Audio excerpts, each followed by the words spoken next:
Okay, we have discussed about speed in our last video.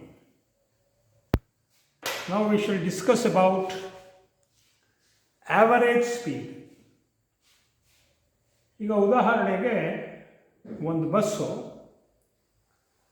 180 kilometre ಪ್ರಯಾಣ ಮಾಡುತ್ತೆ ಅಂತ ಇಟ್ಕೊಳ್ಳೋಣ. Let us imagine that A bus covers 180 kilometer and the time taken to cover 180 kilometer say is 3 hours,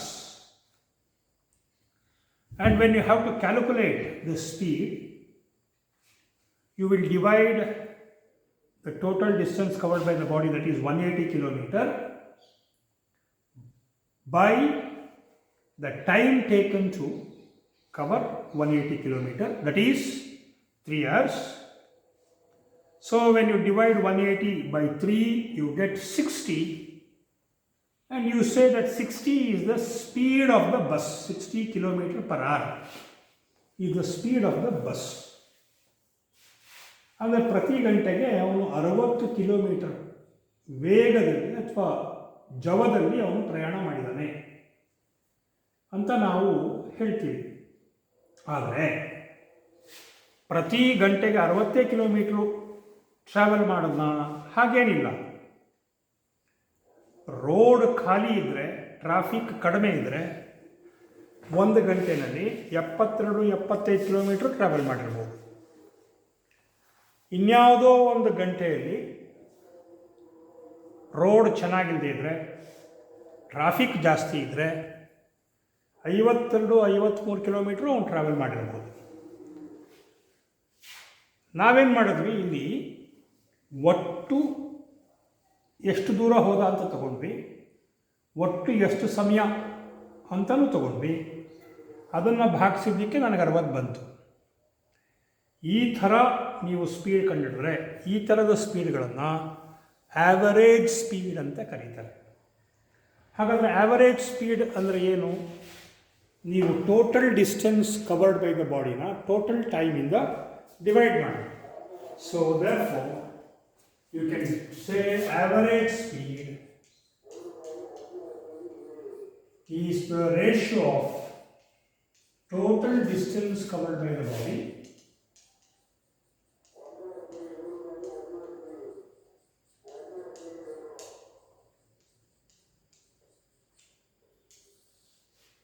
divided by total time taken to cover the distance. ನಾವಿಲ್ಲಿ ಒಟ್ಟು distance ತೊಗೊಂಡ್ವಿ, ಒಟ್ಟು time ತೊಗೊಂಡ್ವಿ, divide ಮಾಡೋಣ. ಸೊ ಆಗ ನನಗೆ speed ಬರುತ್ತೆ. ಆ ಸ್ಪೀಡು ಆ್ಯಾವರೇಜ್ ಸ್ಪೀಡ್ ಅಂದರೆ ಸರಾಸರಿ ಇಷ್ಟು ಕವರ್ ಮಾಡಿದೆ ಅಂತ, ಅಷ್ಟೇ ಕವರ್ ಮಾಡಬೇಕು ಅಂತೇನಿಲ್ಲ. So this is what you call average speed. ಈಗ ಮತ್ತೊಂದು ಥರ ಸ್ಪೀಡ್ ಇದೆ, ಅದನ್ನು you will call it as instantaneous speed. So ಇನ್ನೊಂದು ಇನ್ಸ್ಟಂಟೇನಿಯಸ್ ಸ್ಪೀಡ್ ಅಂತ ಒಂದಿದೆ.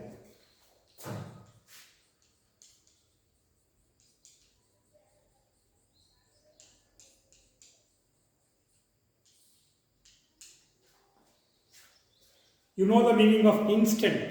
ಇನ್ಸ್ಟೆಂಟ್ ಅಂದರೆ ಆ ಕ್ಷಣಕ್ಕೆ ಅಂತ. ಸೊ ಯಾವುದೋ ಒಂದು ಬಸ್ಸು ಹೋಗಬೇಕಾದ್ರೆ ಏನು ಮಾಡ್ತಾ ಇರುತ್ತೆ, ಅದು ಒಂದೇ ಸ್ಪೀಡಲ್ಲಂತೂ ಹೋಗಲ್ಲ. ಕ್ಷಣದಿಂದ ಕ್ಷಣಕ್ಕೆ, ಸಮಯದಿಂದ ಸಮಯಕ್ಕೆ ಅದರ ಸ್ಪೀಡ್ ಬದಲಾವಣೆ ಮಾಡಿಕೊಳ್ತಾ ಇರ್ತಾರೆ. Depends on the conditions, like the traffic, like the road condition etcetera. So ಅವ್ರೇನು ಮಾಡ್ತಾ ಇರ್ತಾರೆ, ಗೇರ್ ಚೇಂಜ್ ಮಾಡಿಕೊಂಡು ಸ್ಪೀಡನ್ನು ಬದಲಾವಣೆ ಮಾಡಿಕೊಳ್ತಾ ಇರ್ತಾರೆ. ಹಾಗಾಗಿ ಕ್ಷಣದಿಂದ ಕ್ಷಣಕ್ಕೆ ಅಥವಾ ಸಮಯದಿಂದ ಸಮಯಕ್ಕೆ speed of the bus change ಆಗ್ತಾ ಹೋಗ್ತಾ ಇರುತ್ತೆ. ನಾವು ಕೊಟ್ಟಿರುವ ಸಮಯದಲ್ಲಿ ಇರುವಂತಹ ಸ್ಪೀಡನ್ನು, ಅಂದರೆ ನಾವು ಯಾವ ಕ್ಷಣದಲ್ಲಿ ಸ್ಪೀಡನ್ನು ಕ್ಯಾಲ್ಕುಲೇಟ್ ಮಾಡ್ತೀವೋ, ಯಾವ ಸಮಯದಲ್ಲಿ ಸ್ಪೀಡನ್ನು ನಾವು ಕ್ಯಾಲ್ಕುಲೇಟ್ ಮಾಡ್ತೀವೋ ಆ ಸ್ಪೀಡನ್ನು ಇನ್ಸ್ಟಂಟೇನಿಯಸ್ ಸ್ಪೀಡ್ ಅಂತ ಕರಿತೀವಿ. ಇನ್ಸ್ಟೆಂಟ್ ಅಂತಂದರೆ ತಕ್ಷಣಕ್ಕೆ ಅಂತ ಅರ್ಥ. ತಕ್ಷಣಕ್ಕೆ ಅಂದರೆ ಏನು? ಎಷ್ಟು ಕಡಿಮೆ ಸಮಯ ಆಗುತ್ತೋ ಅಷ್ಟು ಕಡಿಮೆ ಸಮಯದಲ್ಲಿ ನಾವು ಮೆಷರ್ ಮಾಡೋ ಸ್ಪೀಡು. ಸೊ ಅತ್ಯಂತ ಕಡಿಮೆ ಸಮಯದಲ್ಲಿ ಮೆಷರ್ ಮಾಡಿದಂತಹ ಸ್ಪೀಡನ್ನು ನಾವು ಇನ್ಸ್ಟಂಟೇನಿಯಸ್ ಸ್ಪೀಡ್ ಅಂತ ಹೇಳ್ಬೋದು. ಸೊ ಇನ್ಸ್ಟಂಟೇನಿಯಸ್ ಸ್ಪೀಡನ್ನ ನಾನು ಮೆಷರ್ ಮಾಡಬೇಕಾದ್ರೆ ಸಮಯ ಆದಷ್ಟು ಕಡಿಮೆ ಇರಬೇಕು. ನಾನು ಸಮಯವನ್ನು ಕಡಿಮೆ ತಗೊಂಡಾಗ ಡಿಸ್ಟೆನ್ಸ್ ಕವರ್ಡ್ ಬೈ ದ ಬಾಡಿನೂ ಕಡಿಮೆನೇ ಇರುತ್ತೆ. ಸೊ ಹಾಗಾಗಿ ನಾನು ಇನ್ಸ್ಟೆಂಟ್ ಸ್ಪೀಡ್ ಕಂಡಿಬೇಕಾದ್ರೆ ನಾನು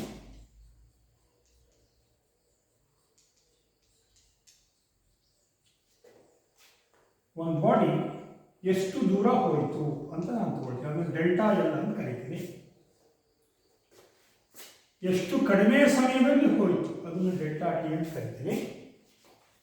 ನಾನು ಇಲ್ಲಿ limit delta T tends to 0 ಅಂತ ಬರ್ತದೆ. ಇದರ ಅರ್ಥ ಏನು? Limit delta T tends to 0 ಅಂದರೆ ಆ ಟೈಮ್ ಫ್ಯಾಕ್ಟರ್ ನೀವೇನು ತಗೊಳ್ತೀರಾ ಸ್ಪೀಡ್ ಮೆಷರ್ ಮಾಡೋಕ್ಕೆ, ಆ ಟೈಮ್ ಫ್ಯಾಕ್ಟ್ರನ್ನ 0ಗೆ ಹತ್ತಿರ ಇಟ್ಕೊಳ್ಳಿ. ಅಂದರೆ ಅರ್ಥ ಏನು? 0ಗೆ ಹತ್ತಿರ ಇಟ್ಕೊಳ್ಳಿ ಅಂದರೆ ಆದಷ್ಟು ಕಡಿಮೆ ಸಮಯದಲ್ಲಿ ಸ್ಪೀಡನ್ನು ಮೆಷರ್ ಮಾಡಿಬಿಡಿ. ಆದಷ್ಟು ಕಡಿಮೆ ಸಮಯದಲ್ಲಿ ಎಷ್ಟು ದೂರ ಹೋಯಿತು ಮತ್ತು ಆ ಸಮಯ ಅದನ್ನು ಭಾಗಿಸಿ ನಿಮಗೆ ಇನ್ಸ್ಟೆಂಟ್ ಸ್ಪೀಡ್ ಬರುತ್ತೆ.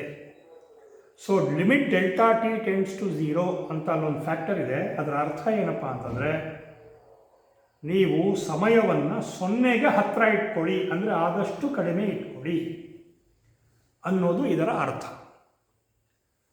ನಾವು having understood these terminologies like path length, like speed, displacement, average speed, instantaneous speed, etc. It is time for you to solve a problem. ಒಂದು ಪ್ರಾಬ್ಲಮನ್ನು ನೀವು ಸಾಲ್ವ್ ಮಾಡಬೇಕಾಗತ್ತೆ. ಈಗ ಪ್ರಾಬ್ಲಮ್ ಈ ಥರ ಇದೆ ಅಂತ ಅಂದ್ಕೊಳ್ಳೋಣ. ಒಂದು problem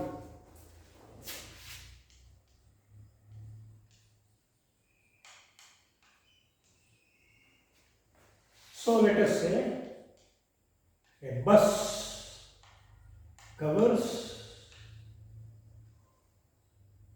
distance or say half the distance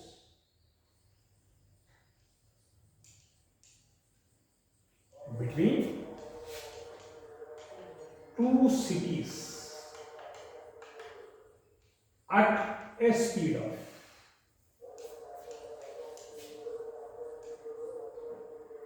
40 kilometers per hour and the remaining half of the distance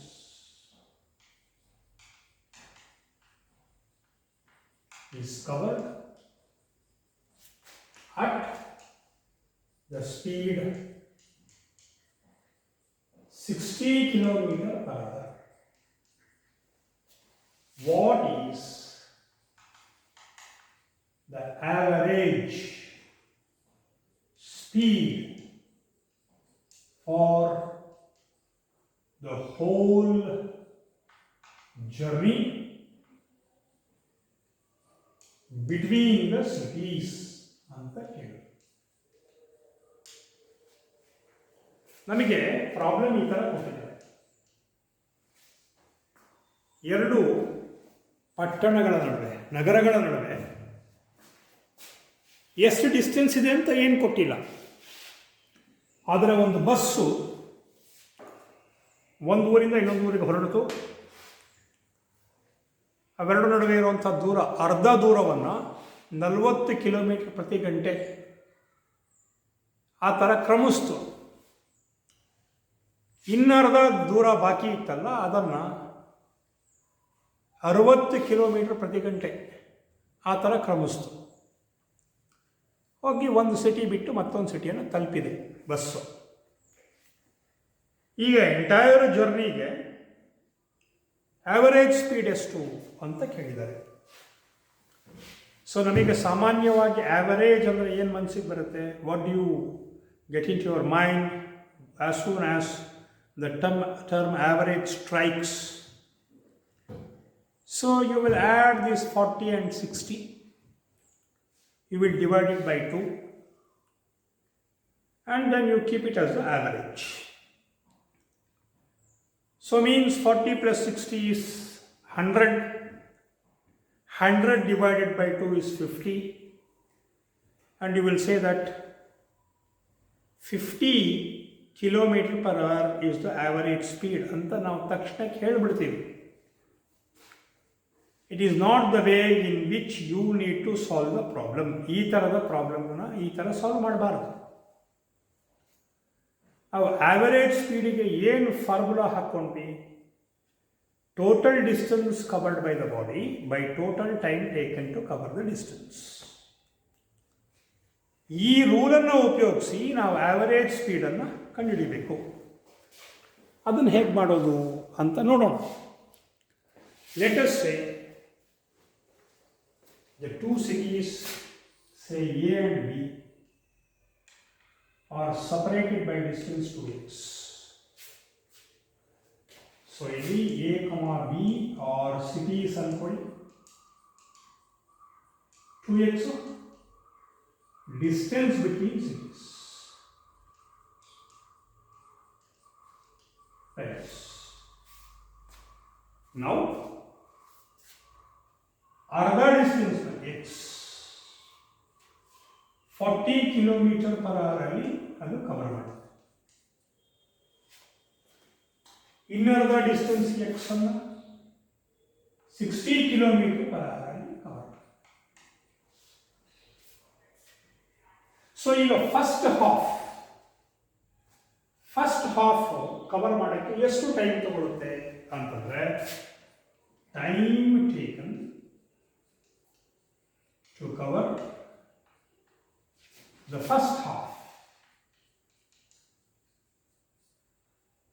ಅದನ್ನು T1 ಅನ್ಕೊಳ್ಳೋಣ. ಟೈಮ್ ಡಿಸ್ಪ್ಲೇಸ್ಮೆಂಟ್ನ ಸ್ಪೀಡಿಂದ ಡಿವೈಡ್ ಮಾಡಿದ್ರೆ ನನಗೆ ಟೈಮ್ ಬರುತ್ತೆ. ಸೊ ಡಿಸ್ಪ್ಲೇಸ್ಮೆಂಟ್ ಎಷ್ಟು? ಎಕ್ಸ್. ಸ್ಪೀಡ್ ಎಷ್ಟು? 40 ಕಿಲೋಮೀಟರ್ ಪರ್ ಅವರ್. ಅದನ್ನು ಕಿಲೋಮೀಟರ್ ಪರ್ ಅವರ್ ಅಲ್ಲೇ ಬರ್ಕೊಳ್ಳೋಣ. So time taken to cover the second half of the distance. Second half T2 ಅಂತ ಅನ್ಕೊಳ್ಳೋಣ. ಮತ್ತೆ ಏನು ಫಾರ್ಮುಲಾ ಬರೆಯೋದು ಬೇಡ, x/60 ಅಂತ. So average speed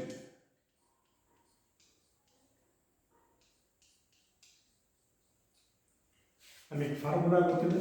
total distance covered by the body. Total distance ಎಷ್ಟು? 2x by total time taken. ಇದನ್ನು cover ಮಾಡೋಕ್ಕೆ ಬೇರೆ ಟೈಮು, ಇದನ್ನು ಕವರ್ ಮಾಡೋಕ್ಕೆ ಬೇರೆ ಟೈಮ್. ಇದನ್ನು ಬೇಗ ಕವರ್ ಮಾಡಿಬಿಡ್ತು, ಇದನ್ನು ನಿಧಾನ ಕವರ್ ಮಾಡಿಬಿಡ್ತು.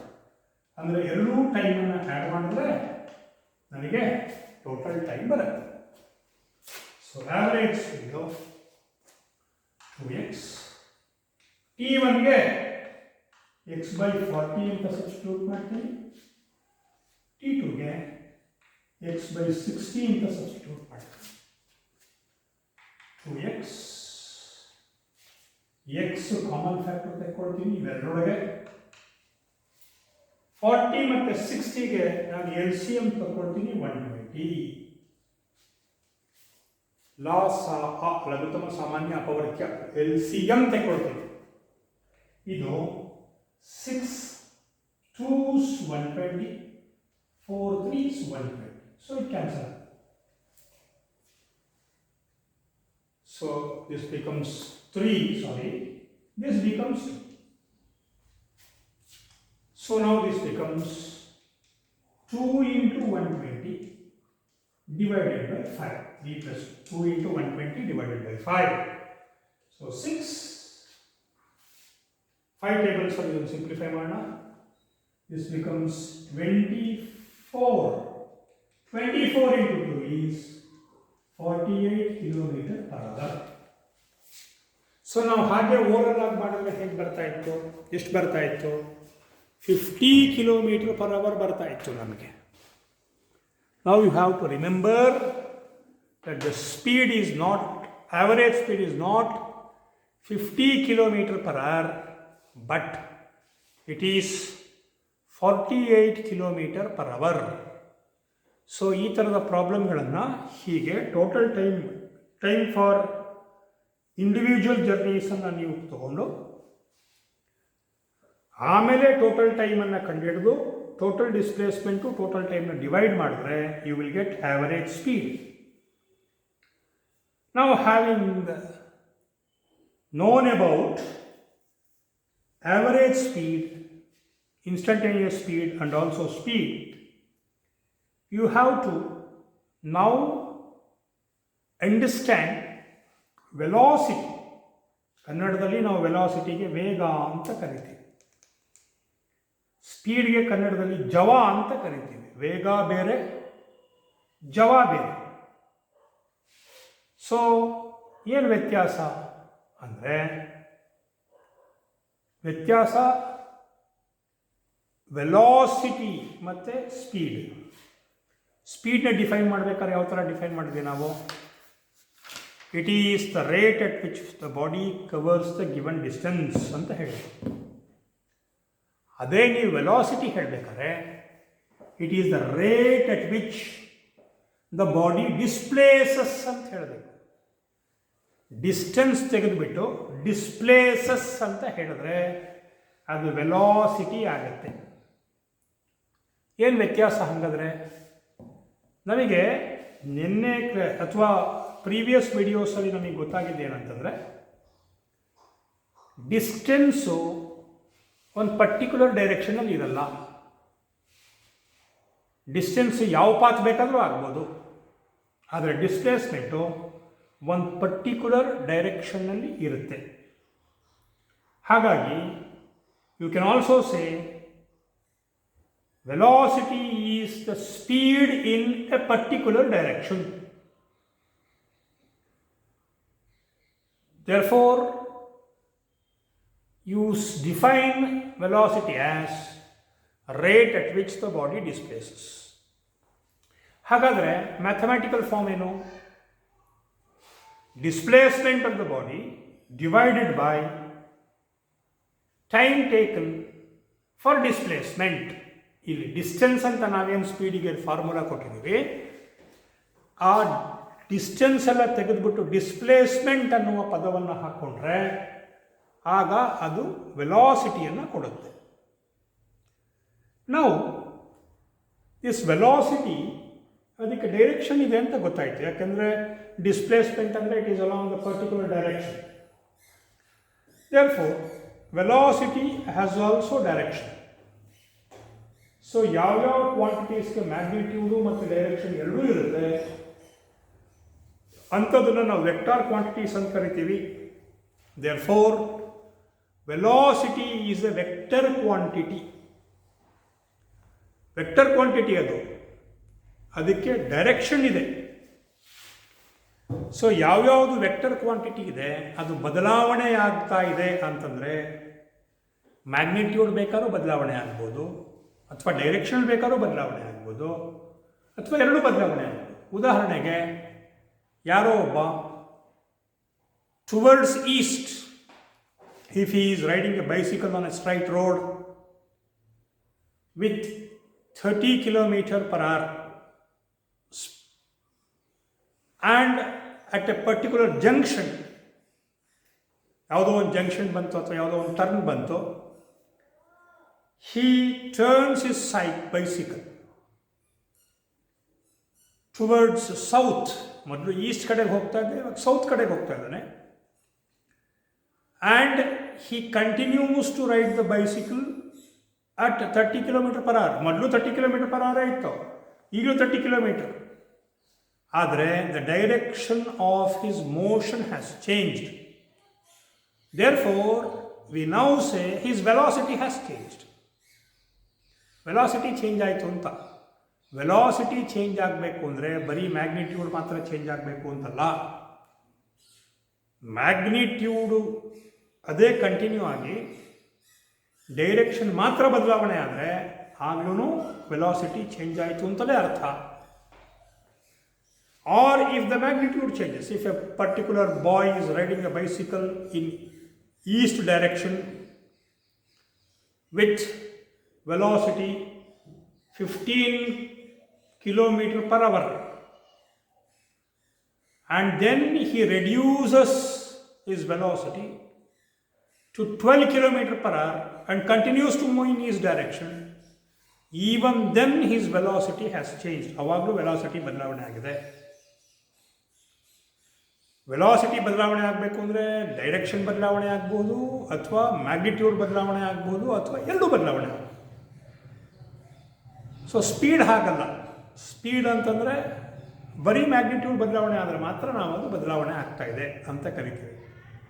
ಯಾಕೆಂದರೆ ಅದಕ್ಕೊಂದು ಪರ್ಟಿಕ್ಯುಲರ್ ಡೈರೆಕ್ಷನ್ ಇರಲ್ಲ. So this is how you will differentiate speed and velocity. So ವೆಲಾಸಿಟಿಯ ಬಗ್ಗೆ ಹೆಚ್ಚಿನ ಕಾನ್ಸೆಪ್ಟನ್ನು ನೆಕ್ಸ್ಟ್ ವಿಡಿಯೋದಲ್ಲಿ ನೋಡೋಣ.